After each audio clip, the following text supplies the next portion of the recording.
where is Leah? Oh, come on, no, it's got to be Rachel. Oh, no, Sarah. That's what we're going to get. No. From Leah comes the child of Judah.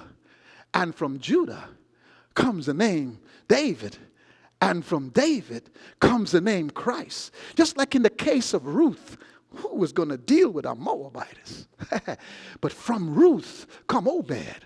And from Obed comes Christ. You see, to the world, they want to look at you and say, well, you're educated and you're all these different things, and that's why you're such a wonderful mother. God says, no, I see your heart, and I could shape your heart to be the greatest mother you could ever be. And I could from you bless a legacy that creates such a great legacy that the world has to function for the glory of God through that leader, through that person, through that job situation, because you choose to stay faithful when the situation was not perfect.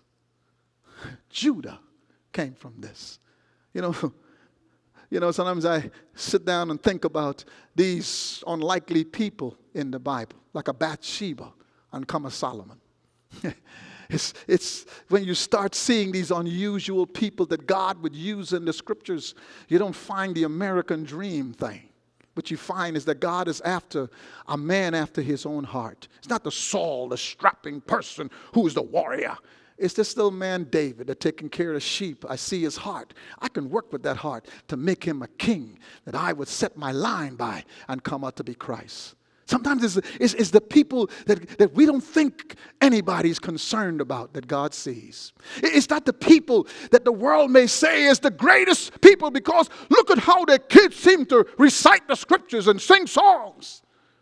No, God sees the heart of a mother that chooses to trust him when the situation she's in does not shape her heart away from him.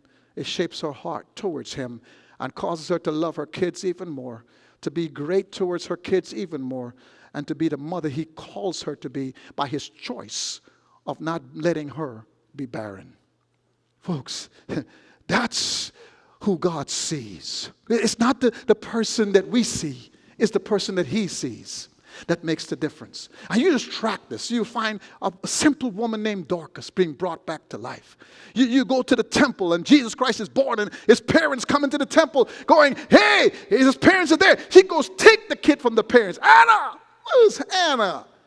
Anna's a prophetess that would clean the temple utensils and live in the temple because her heart was poured out to God after her husband died. And here's Anna being given a chance to see Jesus when nobody else could see him. That's who God saw. You don't have to be the mother that fits the American structure.